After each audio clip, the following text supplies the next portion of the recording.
জয়গুরু। বন্ধুরা, যারা উত্থানজনিত সমস্যায় আছেন, অর্থাৎ যাদের একেবারেই উত্থান হয় না, আজকে তাদের জন্য এমন একটি টোটকা বা রেমিডি আমি শেয়ার করতে যাচ্ছি, যে টোটকা বা রেমিডিটি যদি আপনারা সঠিকভাবে সঠিক নিয়মে তৈরি করে সেবন করতে পারেন, তাহলে আপনাদের উত্থানজনিত সমস্যার সমাধান হয়ে যাবে। তবে অনুরোধ, কথা শুনতে থাকুন।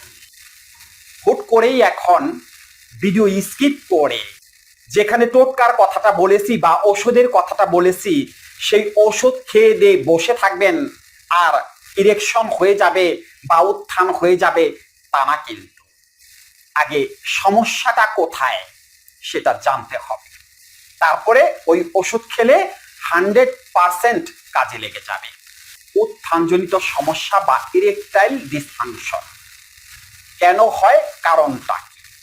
দুটো কারণে উত্থানজনিত সমস্যা বা ইরেকটাইল ডিসফাংশন হতে পারে। একটা হলো দৈহিক কারণ অর্থাৎ দৈহিক সমস্যা, আর একটা হলো মানসিক কারণ অর্থাৎ মানসিক সমস্যা। এই যে আজকে যে রেমিডিটি বা যে ওষুধের কথা আমি বলবো, এটা কিন্তু কাজে লাগবে যদি দৈহিক সমস্যা থেকে থাকে। আর যদি মানসিক সমস্যা থাকে তাহলে কিন্তু এই ওষুধ কেন, যত ওষুধই খান কাজ হবে না। এটা আপনারা নিজেরাও কিন্তু পরীক্ষিত। কম কিছু কিন্তু খাইতেছেন না, হালুয়া থেকে শুরু করে যে যা বলতেছে তাই খাইতেছেন, কাজ কিন্তু হয়নি, অর্থাৎ উত্থানজনিত সমস্যার সমাধান কিন্তু করতে পারেননি। সেই জন্য একটু আগে কথাটি বলছি যে মনোযোগ দিয়ে কথা শুনতে থাকুন, কি মেসেজ দেই সেটা বোঝার চেষ্টা করুন।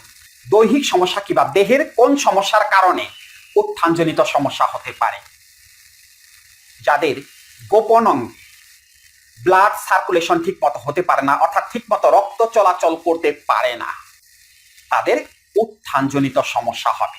এখন রক্ত চলাচল বন্ধ হওয়ার কারণটা কি আপনারা নিজেরাও জানেন। যারা অতিরিক্ত হস্তমৈথুন বা মাস্টারবেশন করেন, তাদের এই রক্ত সঞ্চালনে বাধাপ্রাপ্ত হয়। অর্থাৎ যখন হস্তমৈথুন করেন তখন অতিরিক্ত চাপের কারণে পুরুষাঙ্গের ভেতরের যে টিস্যুগুলো আছে, যেগুলোকে সরু রগ বলা হয়, সেগুলো আস্তে আস্তে সংকুচিত হয়ে যায়। তখন ব্লাড সার্কুলেশন ঠিক মতো হতে পারে না, যার কারণে উত্থানজনিত সমস্যা হয় বা হয়ে থাকে। এটা হলো প্রথম এবং প্রধান কারণ। দ্বিতীয় কারণটি হলো যাদের আইবিএস এর সমস্যা আছে বা যারা দীর্ঘদিন যাবৎ কনস্টিপেশনের সমস্যায় ভুগতেছেন, অর্থাৎ যাদের পেটের সমস্যা আছে, তাদের উত্থানজনিত সমস্যা হবে বা হয়ে থাকে। এই গেল দৈহিক কারণ। মানসিক কারণ কি? কেন দৈহিক যে দুটো কারণের কথা বললাম, এগুলো কি মানসিক কারণ না? অর্থাৎ এই যে হস্তমৈথুন বা মাস্টারবেশন করেন, কেন করেন? অতিরিক্ত উত্তেজক চিন্তা করার কারণে আপনি বাধ্য হয়ে হস্তমৈথুন বা মাস্টারবেশন করেন। আপনি তার ইচ্ছে করে করেন না। হয়তো অনেকেই বলবেন যে মন চাই তাই করি। না না, মন চাই তাই করেন না। মনে কামুক উত্তেজনা দাউ দাউ করে জ্বলতে থাকে, অর্থাৎ ডোপামিন হরমোন অতিরিক্ত পরিমাণে রিলিজ হওয়ার কারণে আপনি হস্তমৈথুন বা মাস্টারবেশন করেন। আর ডোপামিন হরমোন কখন অতিরিক্ত পরিমাণে রিলিজ হয়? যখন মাথার মধ্যে একের পর এক খারাপ চিন্তা আসতে থাকে, অর্থাৎ কামুক চিন্তা আসতে থাকে, তখন ডোপামিন হরমোন অতিরিক্ত পরিমাণে রিলিজ হয়। ওটাকে কি বলে? ওটাকে বলে বাইপোলার ডিজঅর্ডার বা সেক্সুয়াল সাইকোসোমাটিক ডিজঅর্ডার, এক ভয়ঙ্কর মানসিক রোগ। অর্থাৎ যারা হস্তমৈথুন বা মাস্টারবেশন করেন তারা কিন্তু সেক্সুয়াল সাইকোসোমাটিক ডিজঅর্ডারে আক্রান্ত, অর্থাৎ মানসিক রোগ দ্বারা আক্রান্ত, যার কারণে হস্তমৈথুন বা মাস্টারবেশন করতে বাধ্য হন।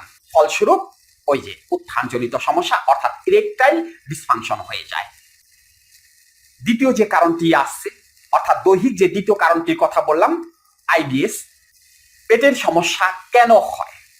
এগুলোর জন্য 75% দায়ী হলো মানসিক সমস্যা। তার মধ্যে একটি অন্যতম মানসিক সমস্যা হলো সন্দেহবাতিক রোগ, যেটাকে ওসিডি প্রবলেম বলা হয়ে থাকে, যার কারণে এই পেটের সমস্যা হয়ে থাকে। আর এই পেটের সমস্যার কারণে উত্থানজনিত সমস্যা হয়ে থাকে।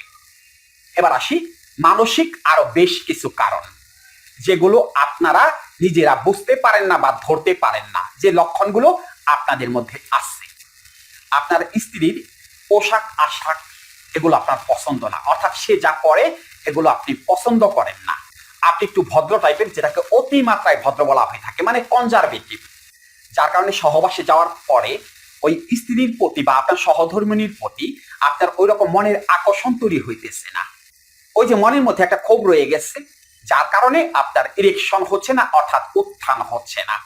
ধরুন আপনার স্ত্রীর সাথে দিনের বেলায় ঝগড়াঝাটি হয়েছে, বা আপনার স্ত্রী আপনার সাথে এমন কিছু আচরণ করেছে যেগুলো আপনার মনে কষ্টের জন্ম দিয়েছে।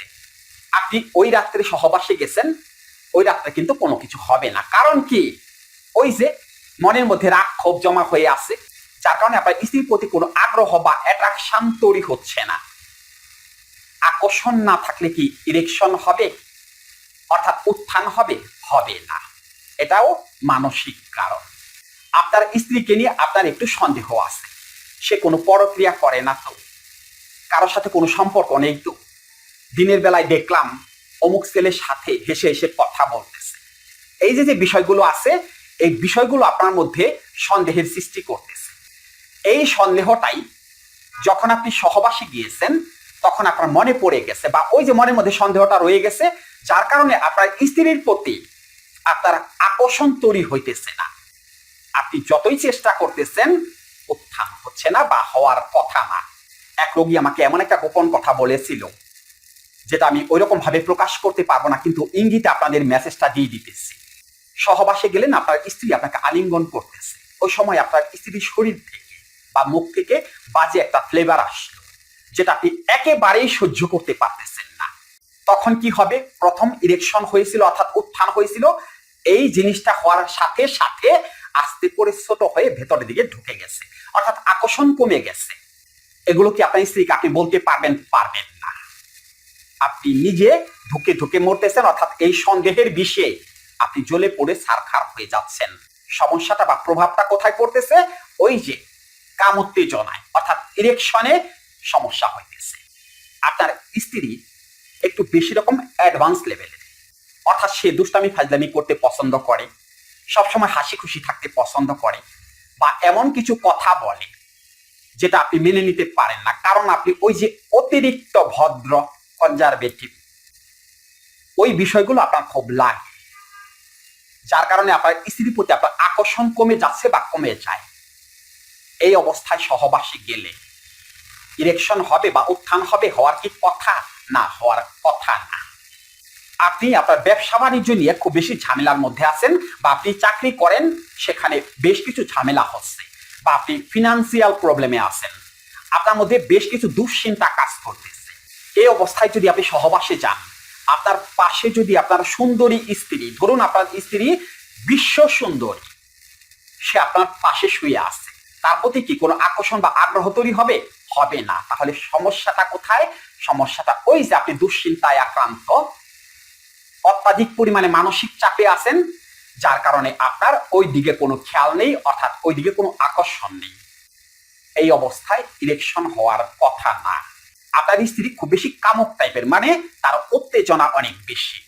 আপনি পারবেন কি পারবেন না আপনি ভয়ে আছেন, অর্থাৎ সহবাসে যাওয়ার আগেই আপনার মধ্যে এইরকম ডিপ্রেশন কাজ করতেছে, আবার আপনার গোপন অঙ্গ নিয়ে কাজ করতেছে। ছোট কেন? ইরেকশন হয় না কেন? আজকে পারবো তো নাকি পারবো না? এরকম একের পর এক সন্দেহ আপনার মনের মধ্যে কাজ করতেছে। ইরেকশন কি হওয়ার কথা, অর্থাৎ উত্থান কি হওয়ার কথা, এরকম ভয় যদি মনের মধ্যে থাকে, আপনি যদি রিল্যাক্স না হতে পারেন, তাহলে কি উত্থান হবে, অর্থাৎ শক্ত হবে? হবে না। এই যে যে কারণগুলো বললাম, এগুলো সবই তো মানসিক কারণ, অর্থাৎ এগুলো তো মানসিক সমস্যা। এখন সমস্যাটা কার? সমস্যাটা তো আপনার নিজে। এই যে আপনি অতিমাত্রায় ভদ্র, কেন রে ভাই? তার মানে আপনার রস নেই। একজন রসিক মানুষ আপনি না, আপনার মধ্যে রসবোধ নেই, যার কারণে আপনার মন ফ্রেশ না। আপনার মনের মধ্যে সারাক্ষণ দুশ্চিন্তা, নেতিবাচক চিন্তা, সন্দেহ কাজ করে। তাহলে কি এই সমস্যার সমাধান হবে? এখন এই যে মানসিক সমস্যাগুলোর কথা বললাম, এগুলো কি কোনো ওষুধ খেলে কাজ হবে? একটা ট্যাবলেট যদি আপনাকে খাওয়াই দেওয়া হয় যে আপনি আর কোনো কিছু নিয়ে সন্দেহ করবেন না, আপনার স্ত্রীকে নিয়ে আপনি আর কোনো সন্দেহ করবেন না, আপনি রোমান্টিক হবেন, আপনি হাসি খুশি থাকবেন, আছে ওষুধের সেই ক্ষমতা? ওষুধের সেই ক্ষমতা নেই। সমস্যাটা হইতেছে মনের মধ্যে। তাহলে কি মনের রোগের কোনো ওষুধ আছে? আরে বাবা, মনের তো কোনো অস্তিত্বই নেই। যার কোনো অস্তিত্ব নেই তার ওষুধটা দেবেন কোথায়? তাহলে কি সেই মনের রোগের চিকিৎসা হবে না? অর্থাৎ মানসিক রোগের চিকিৎসা হবে না? হবে। সেটা ওষুধ দিয়ে না, সেটা হলো কাউন্সেলিং এর মাধ্যমে। আপনার মধ্য থেকে নেতিবাচক চিন্তা, দুশ্চিন্তা, সন্দেহ এগুলোকে উধাও করে দিতে হবে কথার মাধ্যমে। কিন্তু আপনারা সেটা তো রাজি না। আপনাদের দরকার শুধু ওষুধ আর ওষুধ। দেখি ওষুধ খেয়ে সুস্থ হইতে পারেন কিনা। আসুন একটা ওষুধের কথা বলে দিই, অর্থাৎ সেই টোটকা বা রেমেডিটি আপনাদের মধ্যে শেয়ার করে দিই। সেই টোটকা বা রেমেডিটি করার জন্য প্রথমেই যে উপকরণটি লাগবে সেটি হলো কাবাব চিনি চূর্ণ বা পাউডার 1 টেবিল চামচ পরিমাণ। দ্বিতীয় যে উপকরণটি লাগবে সেটি হলো পানের রস 1 টেবিল চামচ পরিমাণ। তৃতীয় যে উপকরণটি লাগবে সেটি হলো 1 টেবিল চামচ পরিমাণ পেঁয়াজের রস। এবং সর্বশেষ যে উপকরণটি লাগবে সেটি হলো 1 টেবিল চামচ পরিমাণ খাঁটি মধু। কখন সেবন করবেন? রাত্রিবেলাতে খাবার খাওয়ার কমপক্ষে আধা ঘন্টা বা 40 মিনিট পরে এই যে উপকরণগুলোর কথা বললাম এগুলো ভালো করে একসাথে মিক্সড করে সেবন করবেন। 10 মিনিটের মধ্যে শরীরের পরিবর্তন বুঝতে পারবেন। কন্টিনিউ 10 থেকে 15টা দিন আপনারা সেবন করে যান, উত্থানজনিত সমস্যা সমাধান হয় কিনা। তবে ওই যে যদি মানসিক সমস্যা থাকে তাহলে কিন্তু এই টোটকা কোনো কাজে লাগবে না। এই টোটকা কেন, আপনি যাই খান কোনো কাজে লাগবে না। আগে মানসিক সমস্যার সমাধান করে নিতে হবে।